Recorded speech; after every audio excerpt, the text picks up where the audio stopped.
I watch the games. I'm watching Jokic pass the ball, and I'm watching his guys catch and shoot, no hesitation, good or bad shot. And let me tell you one thing. It goes on, conversations goes on in that locker room, and players know what their stats are. Are you sitting here and saying Nikola Jokic is having his numbers padded? Is that what you're saying? You heard what the hell I said. I said he had 8 games where he had single-digit shot attempts. And for a while, it was 9.5 assists he was averaging, 9.8. And all of a sudden, I saw those shot attempts and his points go down, and I started to see his assists go up. I'll be quick.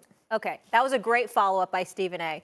And then you heard what the hell I said. Oh, no, So, Perk. Jay, do you agree with Perk on the idea that Jokic is stat padding? Love Perk. I strongly disagree with this. And look, I've never been Nikola Jokic's teammate. If you ask anyone that's been around him, heck, I did it on Sunday night with Michael Malone. Nikola Jokic does not care about stats, does not care about averaging a triple-double. Nikola Jokic, I hate to tell everyone, doesn't care about winning an MVP. He cares about winning a championship. The idea that he's stat padding. Coach Malone, this is how he described the game. This is how he described Nikola Jokic's game. He doesn't fight the game. He just makes the right play every time. He compared his basketball IQ to LeBron. This is not a guy that cares about stat padding, Perk. And the best argument I can make of why this is such a ludicrous statement, they're 23-0 when he has a triple-double. Going back to last year, they've won 28 games in a row when he has a triple-double. If we're going to make up narratives about players, like, I know Perk is on this Joel Embiid's the MVP rant. I know he's on this thing.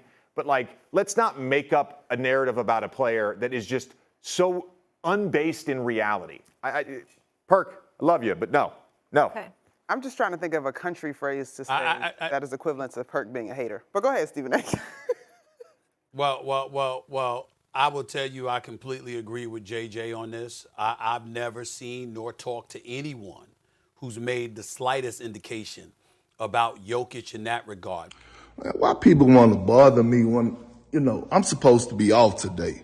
But JJ, listen, man, this is all I'm saying. If you want to slap box, at least allow me to be on TV, to be able to throw my jabs and, my uppercuts and be there to fight back. Here's the thing.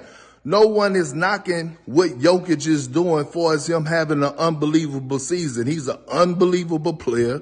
He's one of the most skilled centers to ever play the damn game of basketball. But don't you act like you wasn't in those locker rooms or didn't play with those players that were a point, two rebounds or assists away from, having a triple-double or a double-double or hitting 50. It goes on all the time.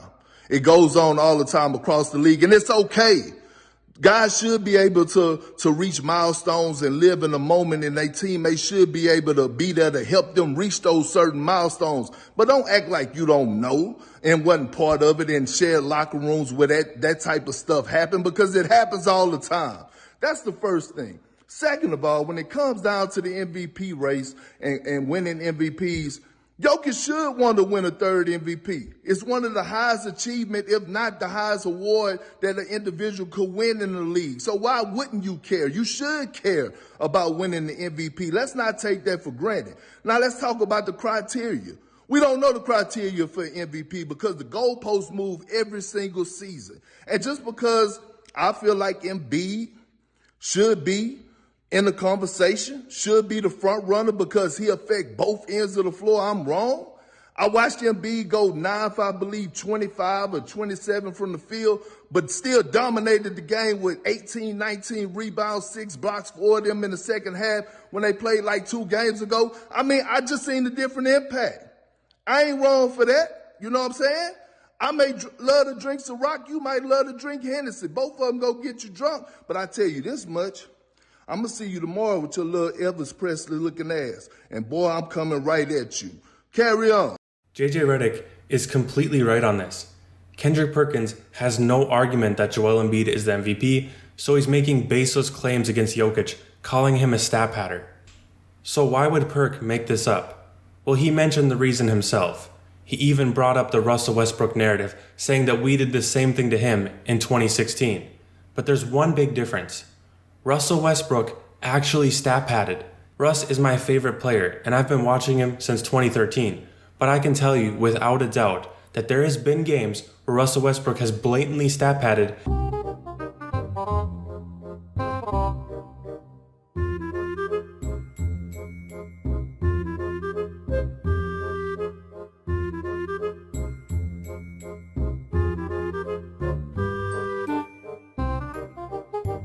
and his teammates have helped him get triple-doubles. It's not even about the average. Russell Westbrook is perfectly capable of averaging a triple-double without stat padding. He's done it 4 times. It's about the records. Whenever Westbrook was close to getting the most triple-doubles in a season or the most all-time, his teammates would make sure to get him the ball and to help him get his assists and rebounds. Steven Adams would clear out the paint to make sure Russ could swoop in and grab the board. And if Russell Westbrook passed to one of his teammates, they would force up a shot, regardless of how open they were, to make sure he got the assists he needed. There were times Billy Donovan would keep Westbrook in the game to make sure that he got his 10 assists and 10 rebounds, even though the outcome was already decided. The numbers even back this up. Westbrook led the league in uncontested rebounds. But let's get back to Jokic. Whenever you watch him this season, there's never a clear indication that he's stat padding or that his teammates are trying to help him get triple-doubles. Not only that, what's the incentive here?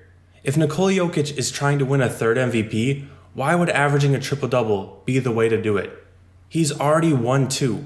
What's the point of trying to get 10 rebounds and 10 assists when you can just put up good numbers and win games and win the 3rd MVP that way? The reason why Westbrook did it was because only one other player had done it, and it was said that it would never happen again. It already has happened 4 more times. Nikola Jokic has no reason to average a triple-double. He can win an MVP with or without it.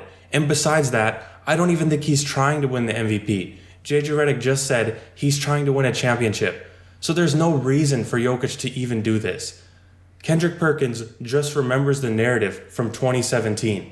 And Jokic right now is averaging a triple-double, and he might be able to do it for the rest of the season. So Perkins is using this narrative as ammo to try and shoot down Nikola Jokic's season so that way Embiid can win the MVP. But maybe there's something I'm missing. Have you guys ever seen Nikola Jokic stat pad? I know I haven't, but maybe I'm wrong. Let me know in the comments. And don't forget to leave a like if you enjoyed this video and subscribe for more NBA content just like this, and I will see you in the next upload.